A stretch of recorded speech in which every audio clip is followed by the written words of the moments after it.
यदा यदा हि धर्मस्य ग्लानिर्भवति भारत अभ्युत्थानमधर्मस्य तदात्मानं सृजाम्यहम्। रामावतार बहुत पुरानी कथा है। श्री हरि के जय विजय नाम के 2 द्वारपाल थे। वे सनकादि ब्रह्मर्षियों के श्राप से घोर निशाचर कुल में पैदा हुए। उनके नाम रावण और कुंभकर्ण थे। उनके अत्याचारों से पृथ्वी कांप उठी। वह पाप के भार को सह न सकी। अंत में वह ब्रह्मादि देवताओं के साथ भगवान की शरण में गई।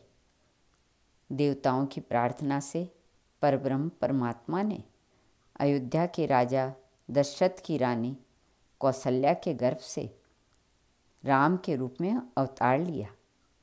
भगवान श्री राम ने विश्वामित्र के यज्ञ में विघ्न डालने वाले सुबाहु आदि राक्षसों को मार डाला।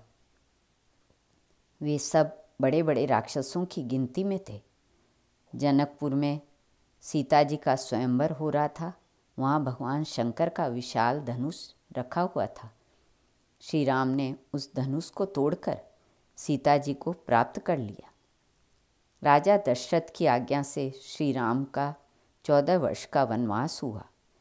भगवान ने पिता की आज्ञा मानकर अपनी पत्नी के साथ वन की यात्रा की।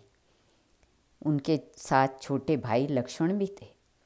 वन में पहुंचकर भगवान ने रावण की बहन शूर्पणखा को कुरूप कर दिया, क्योंकि उसकी बुद्धि काम वासना के कारण अशुद्ध थी। उसके पक्षपाती खर, दूषण, त्रिशरा आदि प्रधान भाइयों को श्री राम ने नष्ट कर डाला। शूर्पणखा की दशा देखकर रावण बहुत क्रोधित हुआ। उसने भगवान से शत्रुता ठान ली। छल से सीता जी का हरण कर लिया। श्री राम और सीता जी के वियोग में बहुत दुखी हुए। वे अपनी प्राण प्रिया सीता जी से बिछुड़कर अपने भाई लक्ष्मण के साथ वन वन भटकने लगे। भगवान ने जटायु का दाह संस्कार किया, फिर कबंध का संहार किया। सुग्रीव आदि वानरों से मित्रता करके बाली का वध किया। तत्पश्चात हनुमान जी सीता की खोज में लंका गए। वहाँ सीता से मिले। उन्होंने राक्षसों को मारा और लंका को जला दिया। लौटते समय सीता से चूड़ामणि लेकर भगवान से मिले।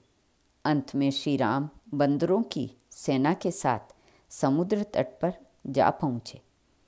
भगवान श्री राम ने बंदरों आदि की सहायता से समुद्र पर पुल बांधा।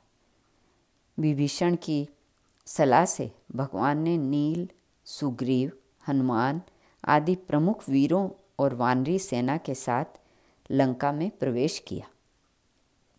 दोनों ओर की सेनाओं में घमासान युद्ध हुआ। भगवान राम विजयी हुए। शरणागत विभीषण को लंका का राजा बनाया।